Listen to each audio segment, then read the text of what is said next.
तो फिर हेलो भाई, उम्मीद करता हूँ कि बढ़िया ही होंगे। तो बिना किसी बकचोदी के चालू करते हैं। तो भाई आज तारीख एक्चुअली 1 तारीख लग गई है, फ्राइडे है और आज है ना NFP।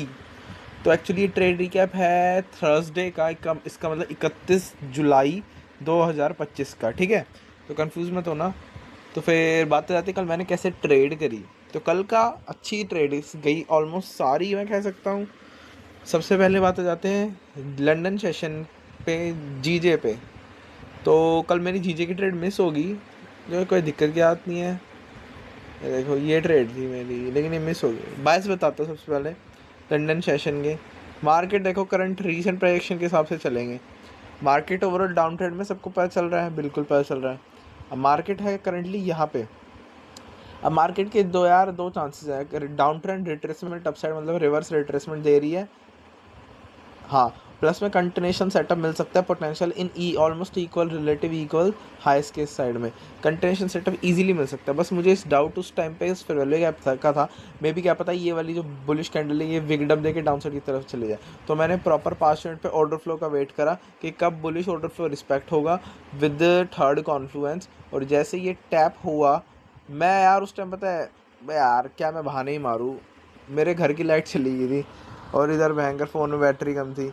तो मैं कुछ कर रहा था, बिजली वाले का फ़ोन में आ रहा था, इस वजह से बस ट्रेन निकल गई। जस्ट मैंने 5 मिनट में देखा मार्केट यहाँ पे थी। अरे यार, पूरा मूवमेंट का कचरा हो गया। यहाँ पे एशियन हाई था तो मैंने यहाँ तक टीपी रखा था, लेकिन इधर मैं इस कंटेंशन ट्रेड को आराम से यहाँ तक और आराम से 30 बग्स में को मिल जाता, कोई दिक्कत की बात थी नहीं। 1:3 का रिस्क रिवॉर्ड, अच्छी स्कैल्प हो सकती थी। बात आती है गोल्ड की, जो मैंने मूवमेंट पकड़ा गोल्ड में, यार डिट्टो यही सेटअप था। गोल्ड में डिट्टो जिसे बोलते हैं ना, छूटते ही है। अब परसों क्या था, परसों न्यूज़ थी, ठीक है, FOMC, इस वजह से मार्केट तुरंत फॉल कर गई, साइड लॉसेस रेजिस्टेंस लिक्विडिटी ले ली। फिर रिट्रेसमेंट एट अपसाइड आ रही थी और कंटिन्यूशन में पोटेंशियल ट्रेड बन रहे थे। ये 4 आवर का दो फिर वैल्यू गैप है। मार्केट करंटली यहाँ पे थी मेरे अकॉर्डिंग, यार विगडप देने के बाद डाउन साइड जानी थी। तो मैंने क्या करा, मार्केट मेरे हिसाब से दोनों को फिल करना था। मार्केट जस्ट ओपन हुई, recent high to low workout करा, ब्रेक ऑफ स्ट्रक्चर इसमें एंटर नहीं करा मैंने, थर्ड कॉन्फ्लुएंस का वेट करा, तब जाके प्योर बैम। ये भी आराम से यहाँ तक एटलीस्ट खींच सकता था, ये 3 का रेजिस्टेंस निकल जाता ना, वो 2 का ही निकाला मैंने। बात रही ये ट्रेड की, तो भाई ये ट्रेड में पता पोटेंशियली लेने की सोच रहा था। देखो यहाँ पे पता है क्यों, क्योंकि मेरे को ना ऑर्डर फ्लो में पता चल गया था यार कि ना मेरे हिसाब से ना एटलीस्ट इस फेयर वैल्यू आपका फिल होना था, या फिर मैं कहूँ तो विगडअप होना था according to small time frame, sorry big time frame के अकॉर्डिंग विगडअप होना था और तब जाके डाउन साइड की तरफ जाना था। लेकिन मार्केट ने जब मैंने इधर ही देखा ना भाई, इधर ही मैनिपुलेशन चालू कर दी, इसका मतलब खाली यही वाला फेयर वैल्यू का रिस्पेक्ट होगा। तो मैं सो रहा था डाउन साइड की तरफ चला जाऊँ, लेकिन फिर मैंने देखा यार 3 तो बज गए, फिर मैंने छोड़ यार, जस्ट एक इमेजिनेशन ट्रेड लगा दी। और मैंने क्या देख रहा हूँ, मार्केट जस्ट हल्का सा ऑर्डर ब्लॉक लिया और फिर बूम, 3 बजे ऑलमोस्ट 4:30 तक मेरा टीपी हिट कर दिया एक्सपेक्टेड। ये आवरली लो मैंने टीपी ऐसे लगाए थे। तो ये आसान ट्रेड थी, लेकिन मैंने बस एक ही ट्रेड ली, जो कि ये वाली थी गोल्ड की। यार मुझे गोल्ड का बस एक रिस्क रिवॉर्ड समझ नहीं आ रहा, क्योंकि मेरे मार्जिन में पता नहीं $2000 के आसपास लग रहा है, मेरा सारा प्रॉफिट $12 का हो रहा है, क्योंकि मैंने 0.3 के आसपास लिया था मैं भी अपने इंस्टेंट अकाउंट में। तो इस वाले ट्रेड में मेरा $12 का प्रॉफिट हुआ और मैं अपनी जीजे वाली ट्रेड कंटिन्यूशन में ले नहीं पाया। फिर बातें जाते हैं अपने न्यूयॉर्क सेशन पे, जो कि अच्छा गया। आई नो न्यूज़ थी उस टाइम पे, लेकिन इधर मैंने मैनेज करके प्रॉपर बैम यार, पर जानती हूँ मैं बाइक को। तो एक्चुअली बायस कुछ ज़्यादा ही सिंपल था एक्चुअली। मार्केट जस्ट ओपन हुई, ठीक है, मार्केट ऑलरेडी डाउन ट्रेंड में चल रही थी, retracement at upside already completed और टूवर्ड डाउन साइड की तरफ जा रही थी। अब मैंने इधर एक छोटी सी बात नोटिस करी, यहाँ पे एक आवरली का फेयर वैल्यू गैप था। मार्केट ने जस्ट एक लो क्लेम करा, तो भाई इंस्टेंटली तो रिवर्स रिट्रेसमेंट देगी नहीं ना, कि मतलब छूटे ही रिवर्स रिट्रेसमेंट। और इवेंचुअली मार्केट ने हल्का सा ऊपर गई भी, वो तो ये ड्यू टू ये फेयर वैल्यू गैप के प्रेशर की वजह से मार्केट प्रॉपर डाउन साइड गई। और डाउन साइड का वो मैंने जो मूवमेंट था वो प्रॉपर कैप्चर कर लिया। कैसे, recent high to low mark out करके, प्लस में फिर ये थर्ड कॉन्फ्लुएंस तुमको दिख नहीं रहा होगा, लेकिन यहाँ पे एक फेयर वैल्यू गैप है। तो मैंने यहाँ की देखा कि भाई 1 मिनट पे प्रेशर आ रहा है, मैंने प्यार से अपनी यहाँ तक बुक करी पोजीशन, और लिटरली मेरा 5 से 10 मिनट के अंदर टीपी हिट हो गया और मेरे $60 इंस्टेंटली मिल गए। ये मेरे वन स्टेप अकाउंट में था, जो अच्छा ट्रेड था, बिल्कुल simple continuation trade. I know मेरे को इधर रिवर्स रिट्रेसमेंट मिल सकता है, लेकिन मैंने जानबूझ के लिया, क्योंकि यहाँ पे खाली ब्रेक ऑफ स्ट्रक्चर आया, प्लस में थर्ड कॉन्फ्रेंस कोई था ही नहीं। तो ये ट्रेड अच्छी गई मेरी। बात है गोल्ड की ट्रेड जहाँ पे मैं फगड़ा हुआ, जहाँ पे मैंने $60 का $30 में कन्वर्ट कर दिया। मैं बताता हूँ, गोल्ड में वही सिचुएशन है, ठीक है। लंदन सेशन में प्रॉपर प्राइस एक्शन डेवलप नहीं हुआ था, लेकिन यहाँ पे मेरे को दिख गया कि मार्केट एक्चुअली एक 4 आवर के फेयरवेल गैप बनाया मार्केट ने, ठीक है, ठीक है।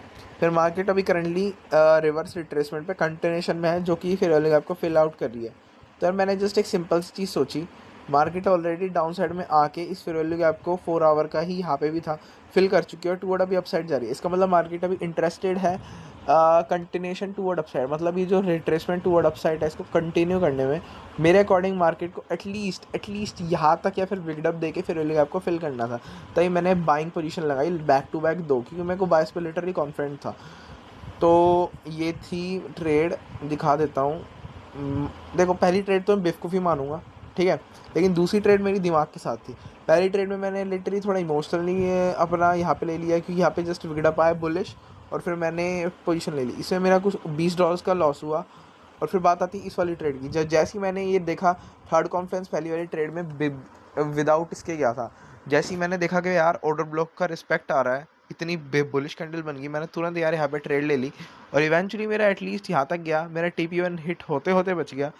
और फिर मार्केट ने एट द एंड यहाँ पे SL दे दिया। मैंने SL अपना इतना टाइट इसलिए रखा था, तुम देख रहे हो 1:7 का ऑलमोस्ट रिस्क रिवॉर्ड।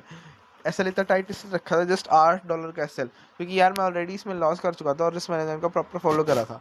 तो मेरे अकॉर्डिंग एटलीस्ट मार्केट यहाँ तक आनी चाहिए थी, लेकिन मार्केट नहीं आई। फिर मैंने देखा यार मार्केट क्यों नहीं आई, फिर मैंने देखा यार क्या पता इसको इतना ही फिल करना होगा, इसको हो सकता है यार मार्केट ने प्रॉपर फिर बेरिश गई और ये as a reverse continuation in flow of overall down trend market proper downside की तरफ गई। तो ये मेरा ट्रेड था। और बात हो जाती है मेन मेरे बच्चों की, जो कि है नैस्डैक और NQ, सॉरी नैस्डैक NQ तो एक ही है, ES और NQ। तो हुआ क्या, देखो मार्केट थी प्योर अप ट्रेंड में ड्यू टू FOMC न्यूज़। कल मतलब 15 सॉरी परसों मार्केट ने इतने बड़े बड़े डिक साइज के फेयरवेल गैप्स बनाए थे, दोनों में सेम सिचुएशन थी। तो नैस्डैक बताता हूँ, फिर मैंने बताऊंगा कैसे करके पोजीशन ली। तो एक्चुअली हुआ क्या, मार्केट ने छूटते यार, मुझे पता है ये प्यार से वो दिख रहा था, क्या बोलते हैं, ट्रेड सेटअप। मेरे अकॉर्डिंग मार्केट यहाँ पे मैनिपुलेट होनी थी। फिर डाउन साइड की तरफ मैं कंटिन्यूशन में ये toward filling the fair value gaps में मैं ये फिल करती मार्केट, तो मैं ट्रेड लेता। तो एक्चुअली हुआ क्या, मैं सोच रहा था कि मार्केट हल्का सा मैनिपुलेट करके, मार्केट के जस्ट मैनिपुलेट करने के बाद टूवर्ड में continuation toward down side at least ये फेयर वैल्यू गैप को फिल्स करने लायक मैं वो ले लूँगा ट्रेड कंटिन्यूशन में। लेकिन मार्केट ने मुझे दिया क्या, मैं बताता हूँ। मार्केट खुली और तेरी भैंस की छूटते ही गिर गई, छूटते ही गिर गई भाई, छूटते ही गिर गई। तो मैंने यार डायरेक्टली सोचा गया, अब मार्केट छूटते ही गिर गई तो भाई लंदन कंटिन्यूशन का तो ट्रेड मिलेगा नहीं, न्यूयॉर्क रिवर्सल का कोई चांस ही नहीं है। तो भाई मैंने जस्ट एक सिंपल सी चीज़ सोची कि अगर मार्केट ने फेयरवेल बनाए हैं तो मैं जस्ट एक 1 मिनट पे एक लिटिल, जानता हूँ ट्रेंड के अगेंस्ट में ट्रेंड लिया, बेवकूफ़ी थी मेरी, लेकिन मैंने गलत उसमें ट्रेड लिया। मैंने 5 मिनट ये 1 मिनट के ब्रेक ऑफ स्ट्रक्चर प्लस में फेयर वैल्यू गैप से मैं सोच रहा था बुलिश की तरफ ट्रेड ले लूँ, और मैंने करा भी यही। लेकिन ये मेरे को लेना था ES में, क्योंकि ES में यही चीज़ हुई जो मैं पोटेंशली जो मैं सोच रहा था।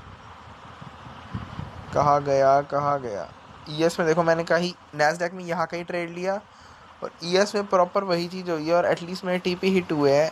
लेकिन भाई ये एक अगेंस्ट था ट्रेंड के ट्रेड लेना था, तो मुझे इन फ्लो में लेना था, ये मूवमेंट कैप्चर करना था। मैं हमेशा ट्रेंड के फ्लो में जो रिट्रेसमेंट होते हैं वो कैप्चर करने की ट्राई नहीं करता, जो इन फ्लो ऑफ ट्रेंड के मूवमेंट्स होते हैं ना वो कैप्चर करने की ट्राई करता हूँ। लेकिन फिर ये मैंने रिट्रेसमेंट पे स्कैल्प ट्रीट करा, तो मेरे को अपने स्कैल्प जैसे टारगेट रखने थे, प्लस में बहुत ज़्यादा अर्ली एंट्री करनी थी 1 मिनट के ब्रेक ऑफ स्ट्रक्चर पे और ढंग से। तो ये मैं ट्रेड बिल्कुल प्रेफर नहीं करूँगा, इसको मैं ट्राई करूँगा कि मैं उस पर और काम करूँ। ये ट्रेड में भी ना लूँ, क्योंकि ये 100 में से एक ही बार ऐसा लहसन पा करता हूँ मैं, ठीक है। तो फिर ये ट्रेड बेवकूफ़ी थी। और जहाँ तक कल की बात रही, मैं या तो कल मेरे को ऐसी शिटी ट्रेड लेने के लिए मिलती, या फिर मैं ट्रेड नहीं करता। मेरे हिसाब से जो मेरा नहीं ट्रेड करने का डिसीजन था वो ज़्यादा बेटर था, ड्यू टू मेरे करने, क्योंकि मैं रिट्रेसमेंट पे ट्रेड ली, जो कि सबसे बड़ी बेवकूफ़ी होती है ट्रेंड के, ठीक है।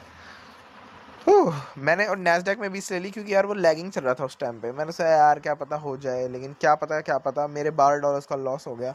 जो इंस्टेंट अकाउंट में मैंने अपने लंदन सेशन का प्रॉफिट बनाया था गोल्ड की ट्रेड करके, वो गए। कोई दिक्कत की बात नहीं है, इन फॉर द डे मैं प्रॉफिट में ही रहा, लेकिन ये पूरे दिन की सबसे शिटी ट्रेड थी कंपेयर टू अदर्स। बाकी यार बाकी तो मेरे सबसे ट्रेड ठीक ही है मेरी बाकी सारी। तो भाई बस इस पे काम करो और अपने रूल्स को प्रॉपर फॉलो करो। प्लान जो तुमने बनाया है वो किसी रीज़न से ही बनाया है ताकि तुम इस मार्केट में फगड़प होने से बच जाओ। तो बस यार आज की वीडियो यही ख़त्म होती है, तो उम्मीद करता हूँ, अरे क्या बोल रहा हूँ, तो ठीक है भाई, पीस आउट।